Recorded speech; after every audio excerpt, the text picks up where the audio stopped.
ആരെയായിരിക്കും ഇപ്പോൾ ഇത്തരം ഈ മാസത്തിൽ ഈ പ്രശ്നങ്ങളൊക്കെ ഏറ്റവും കൂടുതൽ ബാധിക്കുന്ന ആരെയൊക്കെ ആയിരിക്കും? സത്യം പറഞ്ഞാൽ നമ്മൾ ഈ ഒന്നും ശ്രദ്ധിക്കാതെ നടക്കുന്ന ആൾക്കാർ ഇപ്പോൾ കൂടുതൽ വരുമ്പോൾ യങ്സ്റ്റേഴ്സാണ് ഇതിൽ വരുന്നത്. കാരണം യങ്സ്റ്റേഴ്സ് ആകുമ്പോഴത്തേക്ക് അവർക്ക് കുറച്ച് ഊർജ്ജമൊക്കെ ഉള്ളവരാണ്, സ്വമേധയാ അവർക്ക് ഊർജ്ജമുണ്ട്.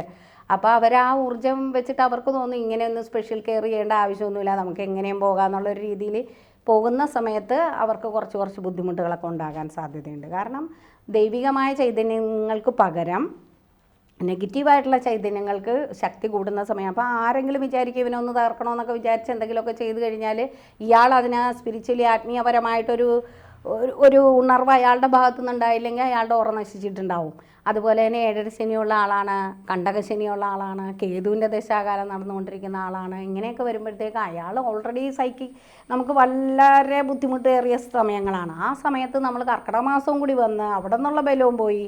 എന്നാൽ നമ്മളിതൊന്നും മൈൻഡ് ചെയ്യുന്നില്ല, നമ്മുടെ പോകുന്ന യൂഷ്വൽ പ്രോഗ്രാം അങ്ങനെ പോവുകയാണെങ്കിൽ തീർച്ചയായിട്ടും അവർക്ക് ബുദ്ധിമുട്ടുകളുണ്ടാവും. അപ്പോൾ ആ സമയത്ത് നമ്മൾ കുറച്ചും കൂടി ഇപ്പോഴൊക്കെ കുറേ ആൾക്കാർ ഇപ്പോൾ അമ്പലത്തിൽ ഒക്കെ, അമ്പലങ്ങളിലായാലും ആരാധനാലയങ്ങളിലാണെങ്കിലും ഒക്കെ യൂത്തുണ്ട്, അവർക്ക് മനസ്സിലായി തുടങ്ങി ഇതൊക്കെ നമ്മൾക്കും അപ്പുറം വേറെ കുറച്ച് സംഗതികളുണ്ട്. അപ്പോൾ നമ്മൾ അതിലും കൂടി ഇൻക്ലൈൻ ചെയ്ത് നിന്നാൽ മാത്രമേ നമുക്കൊരു സമാധാനം ഉണ്ടാവുള്ളൂ എന്ന് കുറച്ചൊക്കെ മനസ്സിലായി വരുന്നുണ്ട്. ഈ പറഞ്ഞ പോലെ തന്നെ ഈ കർക്കിടക മാസത്തിൽ കഴിക്കേണ്ട ഭക്ഷണം, ഇത് കഴിക്കാൻ പാടില്ല, ഇത് കഴിക്കണം, അങ്ങനെ ഒരു കീഴ്വഴക്കമുണ്ടോ?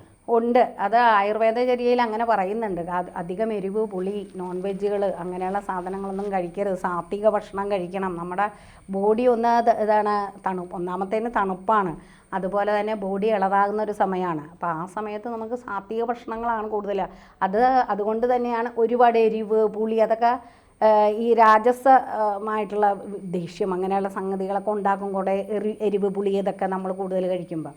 അപ്പോൾ അതൊന്നും അല്ലാതെ നമ്മൾ തന്നെ നമ്മളിലൊരു പുതിയ ആളാകാൻ ശ്രമിക്കുകയാണ് ആത്മസംയമനത്തിനും. അപ്പോൾ ഭക്ഷണത്തിന് അതിന് നല്ലൊരു പങ്കുണ്ട്. നമ്മൾ കഴിക്കുന്ന ഭക്ഷണത്തിന് നമ്മളുടെ സ്വഭാവത്തെ രൂപീകരിക്കാൻ പറ്റുന്നുണ്ട്. അപ്പോൾ നമ്മൾ സാത്വികമായ ഔഷധങ്ങളൊക്കെ സേവിച്ച് ഒരു ആത്മസംയമനത്തോടുകൂടി ദൈവിക കാര്യങ്ങളിലൊക്കെ അർപ്പണമായിട്ട് നിൽക്കുകയാണെന്നുണ്ടെങ്കിൽ തീർച്ചയായിട്ടും ആരോഗ്യവും അതുപോലെ മെച്ചപ്പെടും. നമുക്ക് മാനസികമായിട്ടും നമുക്ക് വരുന്ന ഓരോ തിരിച്ചടികളെയും നമുക്ക് സ്മൈലി ഫേസോടെ മുന്നോട്ട് കൊണ്ടുപോകാൻ, അതിനെ തരണം ചെയ്തു പോകാനുള്ള ആത്മവിശ്വാസം പിന്നീടുള്ള മാസങ്ങളിലേക്കും കൂടി സ്റ്റോർ ചെയ്യാൻ പറ്റും കർക്കിടകത്തിൽ. അത് നമ്മൾ ചെയ്തു വെച്ചാൽ. അപ്പോൾ നമ്മൾക്ക് തീർച്ചയായിട്ടും കർക്കിടകത്തിലെ ഔഷധക്കഞ്ഞികൾ, അതുപോലെ കർക്കിടകത്തിൽ നമ്മൾ നോൺ വെജ് അധികം ഉപയോഗിക്കാതെ, നമ്മൾ ഒരു അന്തരീക്ഷവും നമ്മുടെ ബോഡിയിലുള്ള വേരിയേഷൻസും എല്ലാം കൂടി കണക്ക് കൂട്ടി അതനുസരിച്ചാണ് ഒരു ജീവിതചര്യ നമ്മൾ കൊണ്ടുപോയാൽ നമുക്ക് ഊർജ്ജം കുറേ കൂടി നമ്മൾ യങ്ങാകും. അപ്പോൾ ചിങ്ങമാസം ആകുമ്പോഴത്തേക്ക് പിന്നെയുള്ള ആ 12 മാസത്തിലേക്കുള്ള എനർജി നമുക്ക് ഈ ഒരു കാലഘട്ടത്തിൽ സ്റ്റോർ ചെയ്ത് വെക്കാൻ കഴിയണം. ഇപ്പോൾ കുറേയൊക്കെ എന്ന് പറഞ്ഞാൽ ഇപ്പോൾ പഴയതുപോലെ നടക്കില്ല. എന്നാൽ പോലും പണ്ടൊക്കെ എന്ന് പറഞ്ഞാൽ ജോലിക്കൊന്നും പോകണ്ടായിരുന്നു, കൃഷി കാര്യങ്ങൾ, കുടുംബം അങ്ങനെ പോയിരുന്ന ഒരു തലമുറയ്ക്ക് അത് നടക്കുമായിരുന്നു. ഇന്നും ഏകദേശം നമ്മളെ കൊണ്ട് പറ്റുന്ന രീതിയിലൊക്കെ സാത്വിക ഭക്ഷണം നമുക്ക് കഴിക്കാം. പിന്നീടുള്ള 11 മാസം നമുക്ക് എന്ത് വേണമെങ്കിലും നോൺ വെജ് എന്ത് വേണമെങ്കിലും കഴിക്കാം. ഇപ്പോൾ ഇവിടെ സാത്വിക ഭക്ഷണം കഴിക്കുക, അതുപോലെ തന്നെ അധികം ഇളം ചൂടുള്ള ഭക്ഷണങ്ങൾ കഴിക്കുക, അങ്ങനെയൊക്കെയുള്ള നമ്മൾ പ്രകൃതിയുമായിട്ട് ഇണങ്ങി വരുന്ന ഭക്ഷണങ്ങളാണ് കൂടുതൽ കഴിക്കേണ്ടത്. അപ്പോൾ അങ്ങനെ കഴിക്കുകയും ദിനചര്യകളിൽ ആ യോഗാസനങ്ങൾ, അതുപോലെ മെഡിറ്റേഷൻ, അങ്ങനെയുള്ള പ്രാണായാമം, ഇങ്ങനെയുള്ള കാര്യങ്ങളൊക്കെ ചെയ്യുകയും അത് ചെയ്യാൻ തുടങ്ങാൻ ആഗ്രഹിക്കുന്നവരാണെങ്കിൽ ഈ മാസം വളരെ നല്ലതുമാണ്.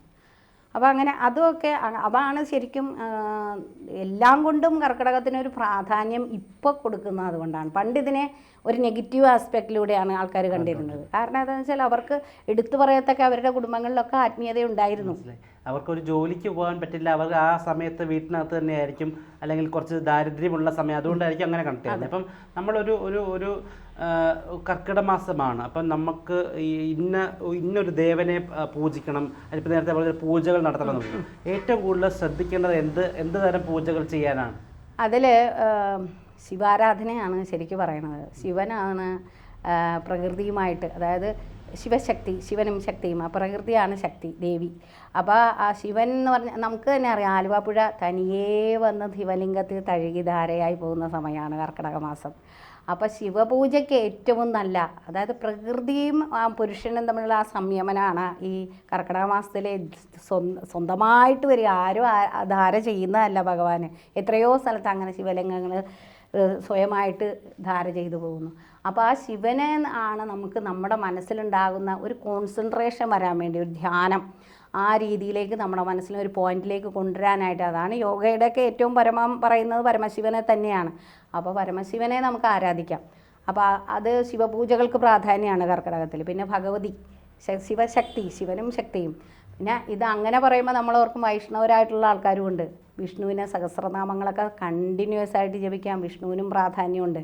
അപ്പോൾ ഈ വൈഷ്ണവ സങ്കല്പത്തിലാണെങ്കിൽ നമ്മൾ വിഷ്ണുവിനെ ആരാധിക്കാം, ശൈവരായിട്ടുള്ള ആൾക്കാരാണെങ്കിൽ ശിവനെ ആരാധിക്കുക. അപ്പോൾ ശിവൻ്റെ കാര്യം കർക്കിടകത്തിൽ പ്രത്യേകിച്ച് ശിവന് ധാര, ശിവൻ്റെ ധാര എന്ന് പറഞ്ഞാൽ പ്രകൃതി നൽകുന്ന ധാരയാണ്.